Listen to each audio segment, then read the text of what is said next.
the function, tandaan natin yung function ay y is equal to f of x. Ito yung graph ng function na y equals f of x, yung 2. If the x coordinate of q is p, so ibig sabihin is presented using what we call ordered pair. So when we say ordered pair, it is written in a particular order wherein the first coordinate is what we call the x coordinate or abscissa, and the second coordinate is what we call the y coordinate. So ibig sabihin, pag sinabi nating point, may dalawa siyang coordinates, x and y coordinates. So halimbawa, point 2, 3. Yung y2, point 2, 3 represents a point, and that point is an ordered pair. When you are talking about ordered pair, it is allocation of space. Kaya nga minsan, diba, sa navigation, sa mga budget, malalaman natin yung location, hinahanap natin yung coordinates niya. So, just hindi namin maintindihan kasi parang ano lang ang turo mo, naka-PDF. Module ko kasi pinipresent ko. After ng module, gagamitan ko siya ng PowerPoint. Para na-discuss yung nasa module. Okay. So, dito, sabi dito, let's simply pick a second point, say Q. Q yung point natin. So, may dalawa na tayong points, point P and point Q. On the graph of the function y equals f of x. So, kumuha tayo ng dalawang points sa graph na ito. Wala na ng towards. Thank you. Okay na ngayon. Kailan okay na yung audio ko? Okay naman po. Salamat. Okay naman po. Okay naman po. Salamat. Okay, so may dalawa na tayong points, P and Q. I really appreciate your effort. So, dito na tayo. Okay na to. Now, napapansin nyo, i-try lang natin para makapag-PowerPoint ako. Tingnan nyo, mayroon na tayong tinatawag na limits. Ano? Okay, bakit masok dito yung limits? Makinig kayo sa akin kasi kung hindi naman pinipili sa pagtuturo, they are more of quality than quantity. Minsan, para lang matapos yung module, bilisan mo magturo, pero hindi bakal. So, dito siya agad-agad. Yan yung problema ko kapag yung subject na calculus, tapos isang oras lang tayo magingin. Ako yan masigurado na matuto ka ng isang oras. Pwede ka na magturo na ako ng isang oras, bahala ka dyan kung natuto ka o hindi. Lalo na sa basic class. So one way to help you is to provide video lessons. Sige, ano na ngayon ang problema natin? So Josh, may dalawa ng points eh. Makukuha ko na yung slope. Sige, ano ngayon ang problema na nag-arise? So, if we draw the graph of the function y is equal to f of x on a wall, put nails at the points P and Q in the graph, and lay straight edge on the nails, then the straight edge would have slope m, yung PQ, ito yung slope niya. Yan, yung slope niya yung PQ. PQ2, ito yung PQ2. However, the slope PQ can be very different from the value we want. The slope tangent to m. So, gusto natin malaman yung slope tangent to m. Diba? Kanina, mayroon lang tayong point na isa lang, diba? Okay. So, itong point na to, gusto natin yung slope tangent dito. Pero, tangent, diba? Kanina, kung napapansin nyo, yung slope natin tangent to m, ito yung nasa baba. Sa baba, diba? So, iba yung slope ng nasa baba kumpara sa slope ng nasa ito, yung dalawang points na ginamit natin. Ito yun. Ang gusto natin malaman kasi, yung figure 1, yung slope ng figure 1. Yun, kaya parang pwede din maniwala kayo sa akin, makinig kayo sa akin. Ang gusto natin malaman, yung slope ng red line na to. Ang problema natin, isang point lang ang mayroon tayo. Itong line na to, hindi natin alam yung equation ng line na to eh. Ang gusto lang natin malaman, yung point na to, tangent sa line na ito. Ang gusto natin malaman, yung slope nito, no? Ng line na tong red. Kaso lang, isang point lang. Isang point lang. Pero tingnan mo, itong itsura natin ng slope ng line na to ah. Ang problema natin, isang point lang. Para malaman natin ang slope, kailangan natin ng dalawang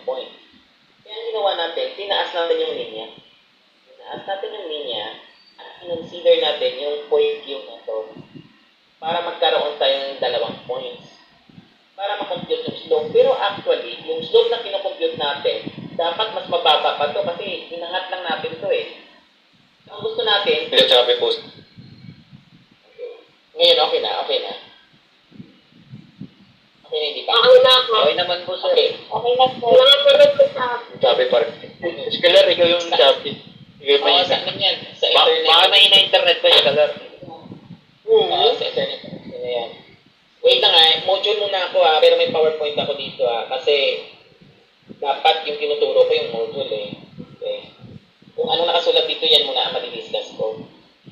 So, ang titingnan nyo, itong slope na to, linya to isang point lang to. So, para makuha natin yung slope, di ba dalawang points? Ngayon, nag-invento tayo. Ginawa natin yung linya, nagpataas na siya. So, ibig sabihin yung red line na to, mas mataas siya kumpara dito sa red line na to. Di ba? So, hindi yan sila equal pa rin yung slope. Kasi ang gusto natin makuha, itong slope na to na tangent sa graph na to. Pero, ang slope na to, hindi na siya tangent kasi nag-intersect na siya, secant na siya. So, hindi sila pareho ng slope, di ba? So, pero, makakuha tayo ng slope na mas malapit. Mas malapit dito. Kasi, part siya ng graph Ang objective natin, itong point na to, liliitan pa natin ng liliitan, ibaba natin itong Q, ibaba, ng ibaba, ng ibaba, ng ibaba, ng ibaba, ng ibaba, para dumikit siya sa P. Dumikit siya sa P. Kasi kung ang point Q na to ay pababa ka ng pababa, ng pababa, ng pababa, ng palapit sa P, magiging ganito na yung linya mo. At yung linya mo na to, makukuha natin yung slope.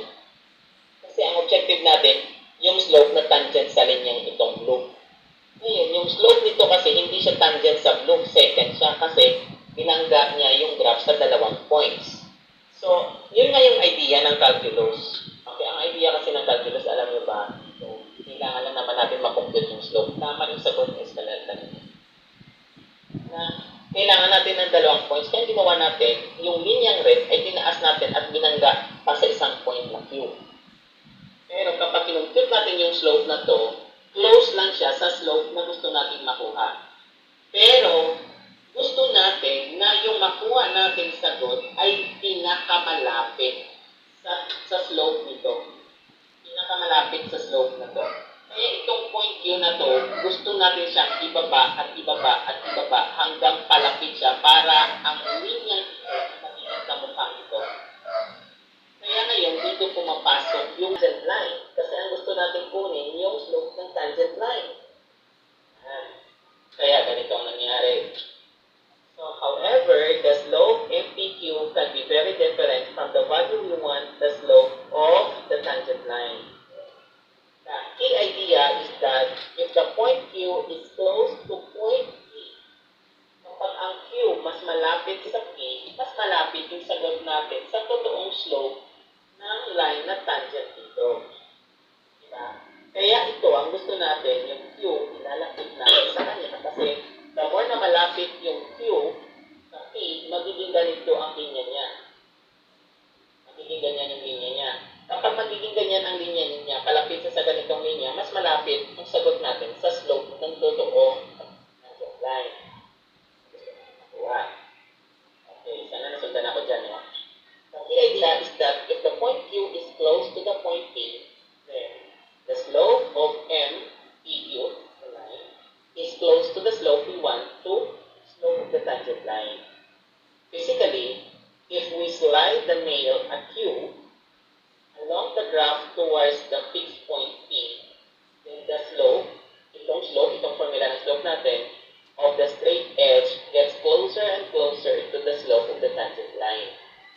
If the value of B is very close to A, kasi diba, ang B natin, diba, ito kanina yung A, tapos naglakay tayo dito ng B, kaya kung ang B natin, ilalapit natin sa A, kasi kanina ang B, diba, nasa taas siya, kaya nagkaroon tayo nitong point Q, ito yung A, kung itong point Q, may B tayo dito. So yung B natin, yung X natin, diba, yung X natin, ang diba, ang X natin dito ay numero. Pero yung numero, hindi natin alam ng numero, kaya gumamit ang tayo ng symbol na nagre-represent siya ng numero ng x coordinate. At gumamit tayo ng B na nagre-represent ng x coordinate. Yung B natin ay natakanan ng A. Ibig sabihin, kung si B natin, ilapit natin ang ilapit kay A, magiging yung tangent line natin, magiging malapit kay A, magiging ganito yung tsura niya. At kapag malapit siya kay A, ang makukompute natin slope nitong tangent line ay mas malapit sa totoong sagot. Okay? malapit sa totoong sagot. So, the straight edge is closer and closer to the slope of tangent of line. If the value of b is very close to a, then the point Q is very close to p. And the value of the line PQ is very close to the value of the tangent line. Rather than refacing walls with graphs and nails, we can calculate. So, and examine the values of m, the slope of line PQ as b gets closer and closer to a. We say that the slope of the tangent line is the limiting value of the segment, the slope of segment PQ as b gets very close to a, and we write this. The slope of the tangent line is equal to, paano ko siya basahin? Makinig po tayong lahat. F of b minus f of a all over b minus a as b approaches a. Yun. So, basahin natin ulit. The slope of the tangent line is equal to the limit of f of b minus f of a all over b minus a as b approaches a. So, ang basa dyan sa arrow line na yan ay approaches. So, ulitin natin ha. The slope of the tangent line is equal to the limit of f of b minus f of a all over b minus a as b approaches a. Subukan nga natin si Levi. Levi, please unmute your microphone. Pakibasa nga. The slope of the tangent line is equal to, start.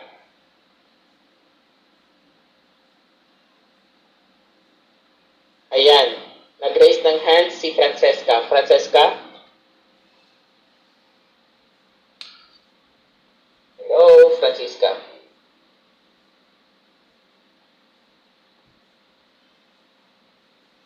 Francisca, you are raising your hand. Oh, Escaler. Sige. The slope of the tangent is equal to the limit of f of b minus f of a over b minus a. Ano ba? Okay. Okay, thank you, Escalera. Ano ko lang, ayusin ko lang ang konsepto na madalas naririnig ko sa bata. Ang basa dyan ay f of b minus f of a. Hindi ka pwede gumamit ng over. Kasi pag binasa mo siya as f of b minus f of a, yung over mo para lang kay f of a, hindi masasama si f of b. Kaya ang basa dyan dapat the slope of the tangent line is equal to the limit of f of b minus f of a all over para masama si f of b. Kasi kapag ka f of b minus f of a over lang, mag-over ka lang doon kay f of a, hindi mo masasama over si f of b. Kaya dapat ang word na gagamitin mo ay all over. Sige, ulit. Thank you pakiulit nga ulit, Escalar. The slope of the tangent line is equal to the limit of f of b minus f of a all over b minus a as b reaches it. Wow, galing. As b reaches a, pwede din yun. Or as b approaches a. Very good. Okay. Very good. O, sana lahat na marunong magbasa. Baka naman dumaan sa calculus, hindi ka marunong magbasa ng limits. Remember, marami tayong limits. Kukunin natin yung limits ng mga rational function, polynomial function, logarithmic function. Dapat marunong tayo magbasa ng limits. Hindi pwedeng pumasa ka sa calculus na hindi marunong magbasa. Sir, pwede po pa ulit, last na. Sige. Thank you. Sige, really appreciate. Dapat Shinji ba to? Thank you, Shinji. The gesture of Shinji I really appreciate because it only shows that the student is very much willing to learn. Okay? So, gusto ko yung mga estudyanteng nagtatanong kasi nagpapakita lang ito na kapag ang bata ay nagtatanong, nagpapakita ito na ang bata ay gustong matuto. Okay? Shinji, ulitin ko ha. Okay. Ang M sub tan yan, di ba? Yung M sub tan. Kaya pinangalanan natin siyang sub, yung numero o yung word na nilalagay, subscript tawag doon, di ba? Kapag exponent, superscript. Tandaan nyo, kapag sa taas, superscript. Kapag sa baba, subscript. So, yung sa taas na superscript ay pinangalanan natin yung the slope. Kasi ang slope nga, sabi natin, mula na nag-aral tayo ng grade 7, may slope na tayo. Ang slope natin, ang ginagamit natin na formula sa slope ay m. Wherein gasgas na si m, no? Si m lagi nagre-represent ng slope. M is equal to y sub 2 minus y sub 1 all over x sub 2 minus x sub 1. Pero dahil college na tayo, we use a at saka f of a sa dalawang point, saka b, saka f of b. Kaya nagiging f of b, si y sub 2, minus f of a, si y sub 1, tapos si x sub 2 natin ay b, at si e ay y sub 1. Mamaya, pag nag-PowerPoint ako, makikita nyo kasi magsusulat na ako. Okay? May pen tablet ako, parang nasa ano lang kayo, nasa face-to-face class lang kayo mamaya. So lang ulitin ko ulit, ayaw ko na ang bawat detalye na sa module nyo ay hindi ko maituturo. Kaya ako ay module-based muna. So, basahin ko ulit para kay Shenji at sa mga hindi pa nakakasusunod. So, alam natin na yung slope nito is referring to the slope of the tangent line. Kaya we denote or we name this as the slope of tangent.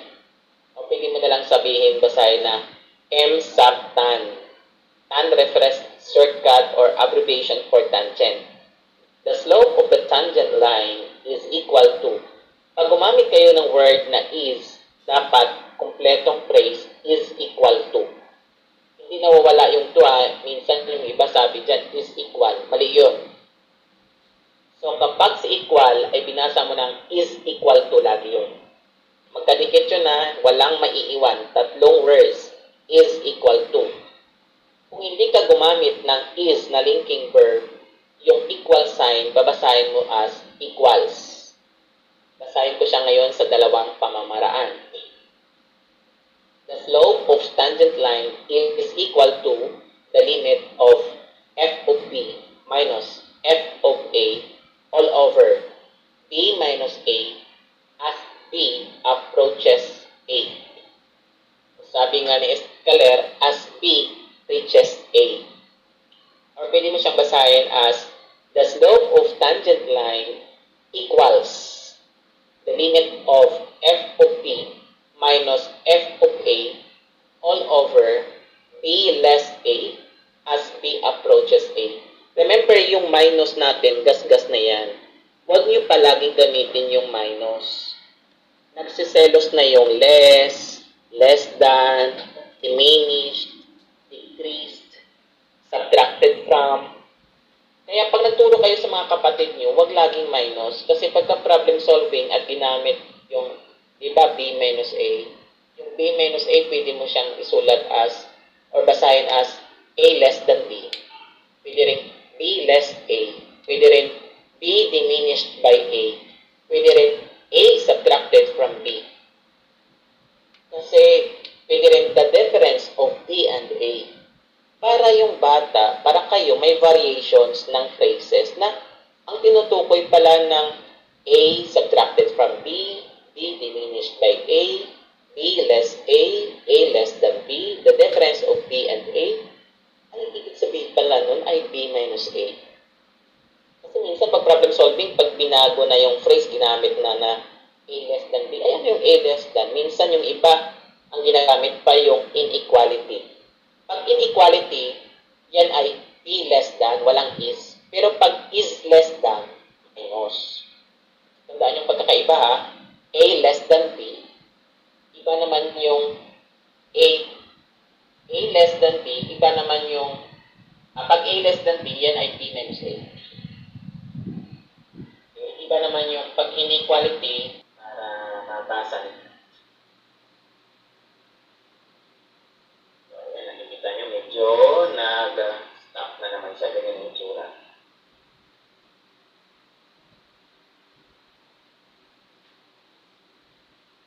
May naririnig ba kayo nagtuturo? Wala naman. Meron, sir. Oo, yung wife ko kasi teacher din, kaya iwan ko kung may subject kayo sa research, kasi research din siya sa SLC. Medyo chubby lang po. Sige, thank you. Minsan yung choppy natin based sa location or sa tingnan natin, it could be na minsan dito choppy siya kasi sa pwede ikaw ang may problema sa internet connection or yung host o nagsasalita ang may problema kaya nagchat. Bulok sir yung converge eh. Converge kasi kami. Nag-ano kami sa converge kasi mabilis ang So, converge. yun din kami din. Pero hindi pala ang mangyayari. Actually, may backup naman ako sa same card. Sige po sir. Pag hindi nag-down yung converge, meron pa ako hotspot. Sige po sir. Welcome. Minsan pag hindi ko kayo masagot sorry kasi alam niyo naman ako ay public school teacher. Ano kasi kami talagang pure online kami sa public school. Kasi meron kaming LMS na Canvas. Canvas ay LE, ginagamit din ng Canvas, LaSalle, Harvard. Ito siya ng city government kaya online kami. Online class talaga kami. Ngayon, ito na siya. Dito na ako sa baba, no? Time check 11:48, overtime na ako, pero sige lang. Sayang yung oras. Isang oras lang tayo tapos calculus. Wala akong magagawa. Suffer kayo kapag sinunod yung oras ko. Okay. So ngayon, dyan na tayo.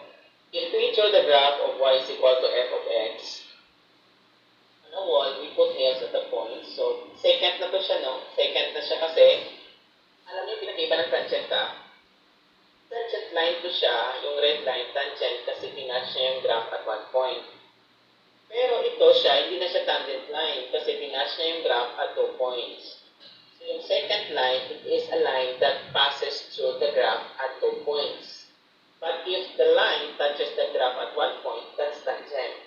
So, ito tangent line, ito secant line. Ngayon, ulitin natin, kung kukunin natin slope itong line ng red, hindi natin makuha yung slope kasi isang point lang ang mayroon tayo. Kaya, natutunan natin nang nag-aaral tayo ng slope na dapat at least 2 points para makakuha tayo ng slope. Kaya ginawa natin, instead na tangent line, gumawa tayo ng secant line para may dalawa tayong points. Para atin, kung mayroon na tayong 2 points, makukuha natin yung slope. Ngayon, ang gusto natin kunin na slope kasi yung slope ng tangent line, hindi yung slope ng secant line. Kaya, kapag kinuha natin yung slope nito, may slope na tayo, hindi siya actual na value nitong tangent line na slope. Kaya ang gagawin natin ngayon, ilalapit natin yung point Q, palapit ng palapit kay P. So, kung si point Q ay palapit ng palapit kay P, probably, yung nails natin, yung dulo ng graph natin, bababa siya ng bababa. At kung bababa yung Q natin, bumababa din yung line na second line, bumababa din para magiging ganito siya. So kapag bumababa, ibig sabihin yung B mo palapit ng palapit kay A. Kaya kung ang B mo ay palapit ng palapit kay A, makukuha natin yung pinaka-close na sagot sa slope nitong tangent line. Kaya ngayon, kung palapit siya ng palapit kay A, itong si B, gusto natin maging gamit si B para ang makuha natin slope ay talagang slope ni tangent line. Kaya pumapasok ngayon yung tinatawag natin limits. So ano ang limit natin? Ano ang limit ng B habang papalapit siya kay A? Kasi ayaw natin na sumobra siya kay A kasi hindi na siya tangent. Pagka sumobra siya kay A kasi pwedeng matamaan niya itong dulong part na nasa kaliwa ng point P. Kaya ang gusto lang natin, ang limit niya lang, hindi siya lalapit kay A. Kasi kung paglalapit siya kay A, point P pa rin siya. Ang gusto lang natin, lumapit si P kay A. Hindi pwede na diretsong pupunta siya kay A. Kasi kung pumunta siya kay A si P, siya na rin yung point P. Iisang point na sila. So, kaya kinukuha natin yung limit ng P hanggang ma-approach na si A. Okay. So, yan yung pumapasok yung konsepto ng calculus. Yung calculus, tinuturo mo na yung limits. Halimbawa ito. Preview lang natin, no? So, dito sa preview na yun, dito pumapasok yung given derivatives. Yan. Halimbawa, ito na yung sinasabi ko sa inyo, no? Yung second problem natin ay kukunin natin yung area ng dahon. So, just paano yan? Area ng dahon yan. Kaya dito, may mayroon siya, ang dahon nilagay natin sa Cartesian plane. Halimbawa, ito, kukunin din natin yung area from A to B. So, ito siya yung line, itong blue line. So, kukunin lang natin yung area bounded by the curve y is equal f of x and the x-axis from A to B. Ganun. So, alam ko, tinuro ko to sa third year to siya, Math Analysis 3. Pag Math Analysis 3, siguro wala kayo unit niya ng Math Analysis 3 kasi tinuro ko to sa Math Major 4th year. 4th year Math Major in Math sa PLB, Pamantasan ng Lungsod ng Valenzuela. Ito, kinukuha namin yung area nito, bounded to the curve. So, siyempre, kapag ka mabilis kayo, ituturo ko na rin sa inyo para advance tayo. Ito, integration, kaya dito pumapasok yung integral. So, kasi sa integral, may lower limit up to the upper limit. So, yan, ito sa yung torus na sinasabi natin, kinukuha din natin yung area nito, o yung volume rather. So, yung donut is an example of torus na tinatawag natin, TORUS.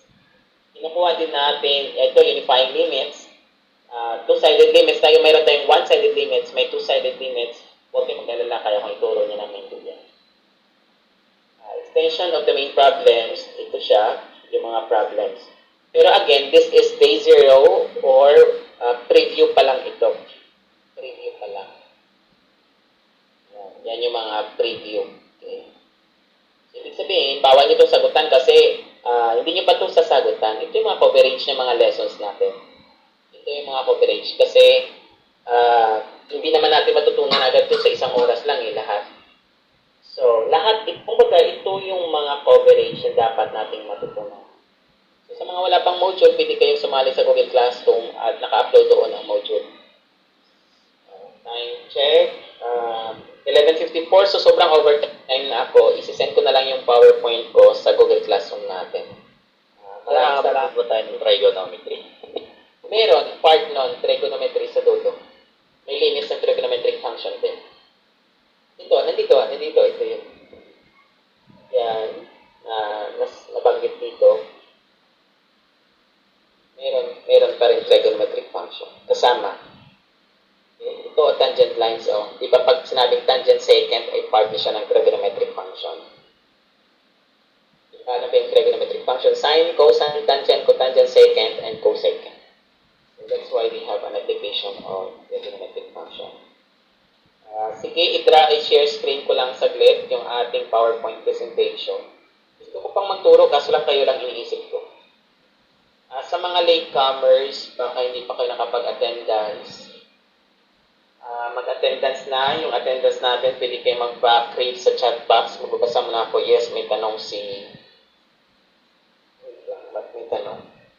Sa mga, again, ulitin ko, sa gusto mag-leave, okay lang, hindi po kayo pinipilit. Francesca, wala na. Si Mia Cruz. Mia, may tanong ka. Sir, ano po yung module? Yung module, ito yung pinipresent ko sa inyo. Ayan po yung... Oo, ito yung pinipresent ko sa inyo. Ito yung dapat access niyo sa portal. Ito yung dapat yung mada-download nyo. Since wala pa kayo niyan, ay ako na ang magbibigay sa Google Classroom natin. Sa attendance, sir. Attendance, sige. Mag-send ako ulit ng attendance link.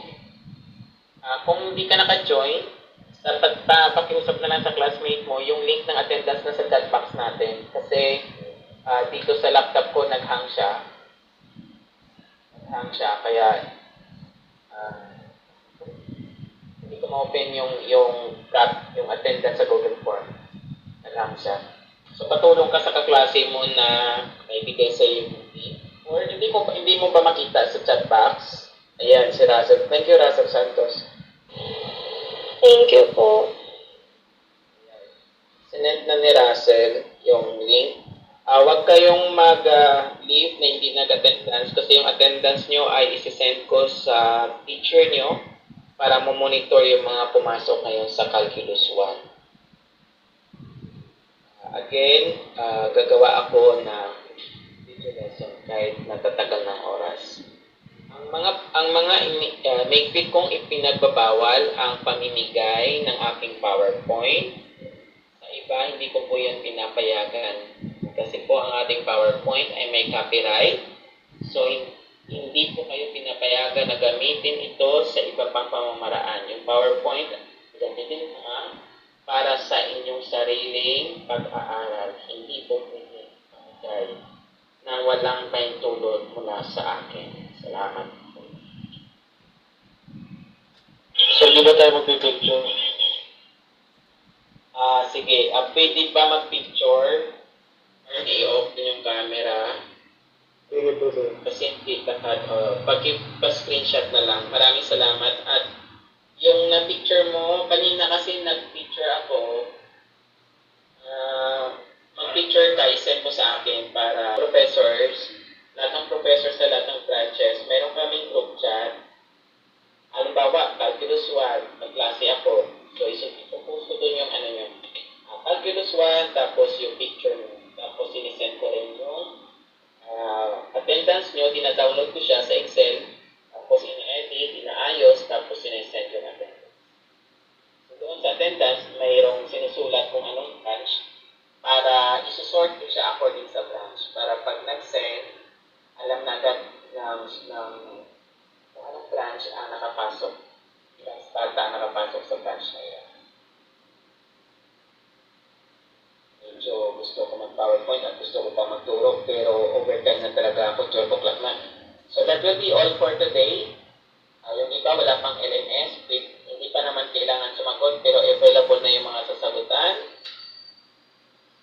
Ingat kayo palagi. Mag-upload ako ng video lessons sa lesson natin para sa inyong basis or reference sa pag-aaral. Maraming salamat. Have a nice day and happy weekend.